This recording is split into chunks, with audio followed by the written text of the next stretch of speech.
Après cette préparation hivernale, je commandais ma première licence à l'Union cycliste suisse et débutais dans la compétition par une course par étapes de début de saison, le Giron Nord-Jura. Pour la première fois, j'allais être confronté à l'anxiété et à une extrême tension nerveuse sur la ligne de départ.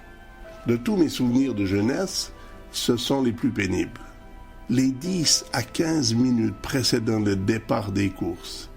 Quelles étaient longues et pénibles ces interminables minutes. Je me rappelle que lors de mes dernières années de compétition, pour ne pas être au cœur du peloton au moment du départ, je préférais tourner en rond, les pieds déjà bloqués dans mes cale-pieds, et cela derrière la centaine de coureurs qui me séparaient de la ligne. Le départ donné, j'étais assez à l'aise et n'avais aucune difficulté à me faufiler à travers le peloton pour rapidement rejoindre les hommes de tête. Mais n'anticipons pas. Avant de faire la course en tête, j'allais devoir manger de la vache enragée pendant de nombreuses années. La preuve, ce samedi de février 1973, après l'ascension de la première côte, j'étais déjà lâché suite à une crevaison. Suivant les conseils que m'avait donnés M. Pahu, et après avoir changé de boyau, je profitais de l'arrivée des amateurs, partis 5 minutes derrière moi, pour m'accrocher dans leurs roues, les suivre de proche. J'y parvins durant quelques kilomètres seulement. J'étais déçu.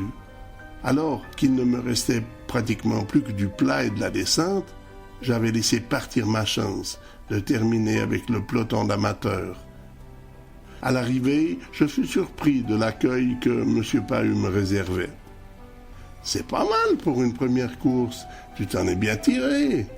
Arriver à accrocher ses roues d'amateur, d'entrée, c'est bien. » Ouais, mais c'était au plat. Vous avez vu, sitôt que ça a commencé à grimper, je me suis fait lâcher. Il faut bien te dire une chose, mon gars. Tu fais ton apprentissage. Tu ne fais que commencer à en baver. N'oublie pas ce que je t'ai dit l'autre jour. Tu as choisi le plus beau des sports, mais c'est le plus dur. Savoir se faire mal, c'est ça le cyclisme. Que de souffrances physiques et morales durant ce giron. À la fin de cette course par étapes, au classement général final, je remportais la 13e place. Finalement, c'est pas si mal, 13e. Mais dimanche prochain, à Lausanne, je prends le départ de ma première course nationale ouverte. Est-ce que je m'en sortirais aussi bien, là? Cela m'impressionnait. J'allais me retrouver sur une ligne de départ avec l'élite des juniors suisses. Pour tenter de me rassurer, j'en parlais à mon copain Gilbert, qui lui en était déjà à sa 2e année chez les juniors. Est-ce que ça roule le plus vite qu'au Giron dans ces courses ouvertes? Quand on est lâché et qu'on se retrouve avec les coureurs d'autres clubs, on doit prendre les relais ou si on laisse faire les autres? Et puis, le départ. Déjà rien qu'avoir la vitesse à laquelle il démarre au Giron, j'ai l'impression qu'il va falloir que j'achète des réacteurs pour une course nationale. Non, tu serais étonné. Ça part même moins vite que dans les courses régionales. Après une semaine de questions, le jour J était arrivé. Cette compétition, organisée par le club Le Cyclophile lausannois, était commanditée par une bijouterie de Lausanne, d'où son nom, le prix Grosjean bijoutier. Le départ était donné dans le stationnement du vélodrome de la Blécherette. Pour la première course nationale de l'année, le nombre de coureurs n'était pas énorme, moins d'une centaine. Le malaise, dont j'étais victime à chaque départ, allait ce jour-là atteindre un sommet. L'un de mes points faibles dans la vie, je dois le reconnaître, c'est l'insouciance de mon aspect esthétique. En pratiquant le cyclisme, j'allais devoir prendre cela en considération. À ce sujet, j'ai le souvenir de cette séance de sauna où j'étais surpris de voir que Henri Regamet, malgré qu'il ait les cheveux noirs et du poil sur les bras, n'avait en revanche aucun poil aux jambes. Comme j'en faisais la réflexion au président, Ce dernier me fit comprendre que cela était tout à fait normal puisqu'il venait de se raser les jambes. Ma réaction fut instantanée et surprit M. Pahud. « Oh, c'est un homosexuel !»« Ben non, mais toi aussi tu vas te raser les jambes si tu veux faire des courses. »« Oh, ça sûrement pas. Il n'y a que les tapettes qui se rasent les jambes. »« Bon, tu verras bien. Quand tu commenceras à courir en cuissard court et que tu te présenteras sur une ligne de départ les jambes poilues, on va se moquer de toi. T'as déjà vu un coureur, toi, au Tour de France, avec des jambes pas rasées? Achète la revue Le Miroir du cyclisme. Et si tu trouves un coureur avec des jambes poilues, tu me le montreras. Faut bien te mettre une chose dans la tête maintenant. Tu pratiques un sport de classe. Quand tu prends le départ d'une course, 3 choses sont nécessaires au point de vue esthétique. Les jambes rasées, des chaussettes blanches et des souliers noirs. À l'occasion de cette première course, qui avait lieu au mois de mars, je n'avais pas à me soucier des poils aux jambes puisque je prenais le départ vêtu d'un training. Quand j'y repense aujourd'hui, ce training n'était vraiment pas pour m'avantager, puisqu'il était conçu spécialement pour la gymnastique. De plus, en observant les vélos des autres coureurs, je comprenais pourquoi papa avait payé le mien 50 francs au lieu de 500. Alors que j'attendais avec impatience le lever du drapeau signifiant le départ, je sentis que quelqu'un frappait légèrement ma roue arrière dans le but évident d'attirer mon attention. Comme je me retournais pour demander à ce personnage d'arrêter son petit jeu, quelle ne fut pas ma surprise de découvrir que cet emmerdeur, au maillot rouge décoré d'une croix blanche, n'était autre que Henri-Daniel Raymond, le champion suisse junior.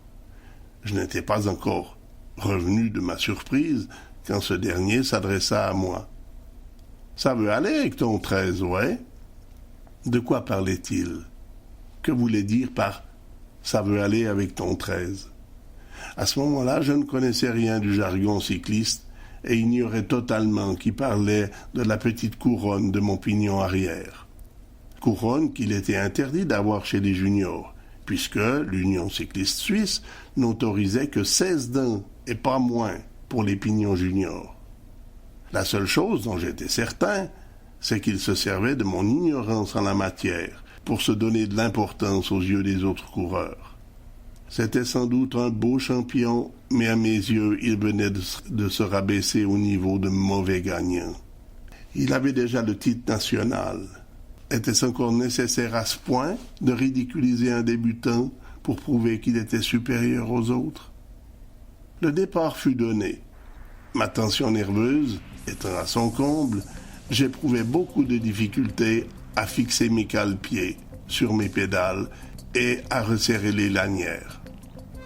Je finissais tout de même par y parvenir, mais quand je me redressais le torse pour reprendre ma position, j'étais complètement seul, plus aucun coureur autour de moi. Mais où sont-ils passés? Ils sont complètement fous, et ils pensent qu'ils vont réussir à faire 80 km à cette vitesse. Ah, je les vois! Devant le service des automobiles là-bas, c'est les derniers coureurs du peloton. Bien décidé à ne pas m'avouer vaincu, je prenais le mors aux dents et durant 6 à 8 kilomètres, je me battais afin de réintégrer le peloton. Nous étions dans une région que je connaissais bien pour l'avoir parcourue si souvent avec les copains quand j'étais garçon de ferme à Polyépithète. De Cugy jusqu'à Na, il n'y avait pas de souci à se faire. Mais la longue côte de Poisson, elle, n'allait pas être un cadeau. C'est peut-être le moment de mettre en pratique ce que m'a dit M. Pahud, faire la course en tête. Je décidai alors de dépasser ces fusées qui m'avaient pratiquement laissé sur place au départ. Il était temps pour moi car le hameau de Na n'était plus loin, et la côte non plus. En passant devant la ferme des Grands Champs, je ne pus m'empêcher d'avoir un brin de nostalgie en repensant à la fille du fermier, la ravissante Pierrette. À l'époque, elle n'avait que 8 ans, alors que moi j'en avais 11. Un jour, l'institutrice, Madame Godard, avait prié Pierrette de rejoindre ses camarades dans la cour d'école pour la récréation. Pierrette avait alors refusé, prétextant qu'elle ne voulait pas sortir sans moi et que si j'avais pas terminé mon travail, elle m'attendrait. C'était la plus jolie fille de la classe et mon cœur ne l'avait pas oubliée. Mais c'est le déraillement de ma chaîne qui me fit subitement revenir à la réalité. Mais pourquoi? Je n'ai touché ni le levier du pignon arrière, ni le levier des plateaux avant. Alors pourquoi ça déraille? J'avais vraiment pas besoin de ça. Il me fallait faire vite, car le peloton ne m'attendrait pas. Lorsque j'eus terminé ma réparation, il n'y avait plus personne à l'horizon. C'est donc en solo que j'entamai l'ascension de la côte de Poisson. Peut-être à mi-côte, en passant devant le restaurant du village, j'entendis M. Pahu dire à Ernest Martin, l'un des fondateurs de notre club, « Ah, le voilà. Mais c'est pas étonnant qu'il soit que là. T'as un peu vu sa charrue? On dirait un crapaud sur un goulot de fontaine. » C'est vrai que mon vélo n'était pas ce que l'on peut appeler un vélo de compétition. Mais, comme tout débutant, il était normal de commencer sur un cadre de moindre qualité et par la suite de m'équiper d'un cadre sur mesure. C'est d'ailleurs ce que je devais faire quelques semaines plus tard, avant de partir pour notre premier camp d'entraînement dans le Jura français. Arrivé au pied de l'émetteur de la radio suisse romande de ce temps, j'étais au sommet de la côte. Je n'avais alors qu'une idée en tête, boire, étancher ma soif. J'avais tellement soif que je bus d'un seul trait toute la gourde prévue pour la durée de ma course. Quand je voulus relancer la mécanique, afin de combler mon retard sur le peloton, la tisane que j'avais bue trop rapidement provoqua un blocage au niveau de mon système musculaire. Ni mes jambes, ni mes bras ne répondaient à ma volonté de me battre pour continuer la course. Il était plus qu'évident que j'avais tout à apprendre du sport cycliste. Il me fallut près de 5 kilomètres jusqu'à ce que mes jambes recommencent à répondre à ma volonté. Puis, je rattrapai un coureur, 2 coureurs, puis le groupe s'agrandit pour finir par former un deuxième peloton. Peloton qui, dès le début du 3e et dernier tour, voyait son effectif diminuer de kilomètre en kilomètre. La plupart d'entre nous, sachant qu'ils n'arriveraient pas ni avec l'échappée, ni même avec le peloton, ne voyaient vraiment pas la nécessité de remettre ça pour un tour. Et si je faisais comme eux? Bon, ça n'a pas marché, tant pis. Ça ira mieux la prochaine fois. Non mais, hé, oh! T'as l'air d'oublier qu'un ami cycliste du Nord n'abandonne jamais une course de vélo. Cette phrase m'était très vite revenue en tête. Et les événements, d'ailleurs, allaient donner raison au président. Car durant ce dernier tour, j'avais si bel et bien forcé l'allure que je me retrouvais seul. Je les avais tous lâchés les uns après les autres. Cette expérience, après déjà celle du Giron, me donnait confiance en moi pour l'avenir. C'est ma première course nationale. Et comme on dit, la première impression est toujours la meilleure. Enfin, je passais seul la ligne d'arrivée. J'étais parvenu à lâcher tous mes équipiers dans les derniers kilomètres. À peine avais-je repris mon souffle que je questionnais mes parents. Qui a gagné? C'est Henri Daniel Raymond. Au sprint, il a battu Daniel Schwab sans aucune difficulté. Dans mon fort intérieur, j'étais contrarié. Il a fallu, justement, que ce soit ce bluffeur qui avait ri de moi sur la ligne de départ qui l'emporte. Ma grand-maman était également présente.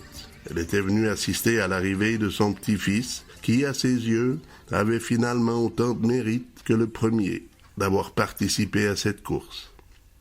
Afin de connaître le résultat au classement de mon copain Gilbert, je me dirigeais en sa direction afin de lui poser la question. « Oh, j'ai pas terminé, j'ai abandonné. »« Mais pourquoi t'as lâché? T'étais pourtant bien placé. »« Ouais, mais j'ai crevé au premier tour déjà au pied de la bosse, puis j'ai jamais pu recoller le peloton. Alors au début du deuxième tour, j'ai arrêté. »« Pourquoi, ça t'a pris beaucoup de temps pour changer ton boyau? » Oh non, je crois que j'ai jamais été aussi rapide. Il y avait un bonhomme à quelques mètres. Comme il voyait que j'étais décidé de faire vite, il m'a chronométré. Quand je suis reparti, il m'a crié que j'avais mis un peu moins d'une minute. C'était ta roue avant? Ouais. Je sais pas comment j'ai fait pour pas me casser la gueule. Je commençais déjà à desserrer ma roue alors que j'étais même pas arrêté. Ouais, toujours est-il qu'il était devant moi et il a abandonné. Et c'est un ami cycliste du Nord. Moi, je comprends plus rien. J'avais acquis mes premières expériences. Terminant à plus de 20 minutes du premier, j'étais hors délai et de ce fait, mon nom ne figurait pas au classement. C'était à moi maintenant de perfectionner ma forme physique et ma souplesse musculaire. Quant aux connaissances techniques, il y avait qu'en prenant des départs tous les dimanches et surtout en n'abandonnant jamais que je parviendrais à devenir l'un des meilleurs. Tu es beau, coureur cycliste, naïf, sincère, l'esprit du sport est en toi. Je te salue. Le 8 avril, à Bienne, je participais au Tour du Nord-Ouest. Là aussi, je terminais hors délai à plus de 20 minutes du premier. 2 semaines plus tard, avait lieu mon premier camp d'entraînement. Le vendredi saint de l'année 1973, le directeur sportif de l'équipe ACN, les Amis cyclistes du Nord, nous avait donné rendez-vous au poste frontière suisse à Vallorbe. Les coureurs venaient d'un peu partout. De ce fait, la ville de Vallorbe était sans aucun doute le point de ralliement le plus idéal. Les Yverdonois, contrairement à la logique, étaient moins nombreux que les membres du club venant des villages avoisinants. Michel Apotello venait de Chavornay, Gilbert Perrier de Beaume, Italo Longaretti de Saint-Aubin, près de Neuchâtel. Les plus privilégiés étaient finalement Michel von Allmen et Jean-Pierre Breuillet, qui, eux, habitaient Vallorbe. Lorsque nous fûmes tous réunis, l'équipe ACN, les vélos fixés sur les toits des voitures, prîmes la route pour gagner un petit hôtel situé en plein Jura français. Ce premier camp d'entraînement, c'est entre Boujaï et Sanzo que nous allions le vivre. Sur un circuit qui, l'année précédente, avait été le circuit des championnats du monde pour amateurs et professionnels. Le souvenir qui me revint en tête, chaque fois que je repense à ce camp, c'est l'entente extraordinaire que j'avais avec mon copain de chambre. Michel von Allmen et moi étions tous les deux juniors à l'époque. Cependant, durant les fêtes pascales, nous eûmes l'impression, dans notre petit hôtel, de vivre un vrai camp d'entraînement professionnel. Durant le jour, l'effort était intense, et nos aînés ne nous faisaient aucun cadeau. Que l'on soit victime de crevaisons ou distancé après l'ascension d'une côte, ils ne ralentissaient pas pour nous attendre. Aussi, la plupart du temps, c'était en solitaire que je regagnais l'hôtel. Le jour de notre retour en Suisse, nous avions décidé de faire le trajet à vélo. Pour mettre de l'ambiance dans la caravane, Jacques Regamet et son ami Olinka, qui nous suivaient en voiture, avaient installé 2 haut-parleurs sur le toit de leur véhicule. Et c'est sur des airs d'Elvis, de Chuck Berry et de Jerry Lee Lewis que nous prîmes la route du retour. Je ne suis pas prêt d'oublier la traversée de Pontarlier. Si on avait réalisé un film sur ce retour au pays, on aurait pu l'intituler « Les ACN en délire » ou encore « Coureurs discrets, s'abstenir ». Lors de l'assemblée du club, le mois suivant, le président, tout en nous regardant d'un air grave et à la fois moqueur, s'adressait à Michel et moi. « J'ai quand même une critique à formuler. J'ai pu constater que malgré mes instructions, les 2 coureurs, von Allmen et Burdet, n'ont fait aucune apparition à l'avant du peloton. Alors que j'ai toujours dit, et je le redirai encore, messieurs, si vous voulez gagner un jour, faites la course en tête. C'est devant que ça se passe, pas à l'arrière du peloton. » Il avait tout à fait raison. J'ai eu souvent l'occasion par la suite de le constater. Mais là où il avait un tout petit peu moins raison, c'est d'avoir demandé à la voiture rock'n'roll de nous succéder au lieu qu'elle aussi fasse la course en tête. De ce fait, les passionnés du rock que nous étions aurions eu tout intérêt à la suivre de près et de ce fait, nous tenir à l'avant du peloton. You shake my nerves and you rattle my brain. Too much love drives a man insane. You broke my will, oh what a thrill. Goodness, your records just quitting balls of fire. I let you love all I thought it was funny. You came along and you moved me, honey. I changed my mind, look it's fine. Goodness gracious, quitting balls of fire. You kissing me, baby. It feels good. Hold me, baby. Girl, just let me love you like a lover should. You're fine, so kind. I'm gonna tell this world that you're mine, mine, mine, mine. I took my nails and I twiddle my thumb. I'm real nervous, but it sure is fun. Come on, baby, you drive me crazy. The goodness gracious, with balls of fire.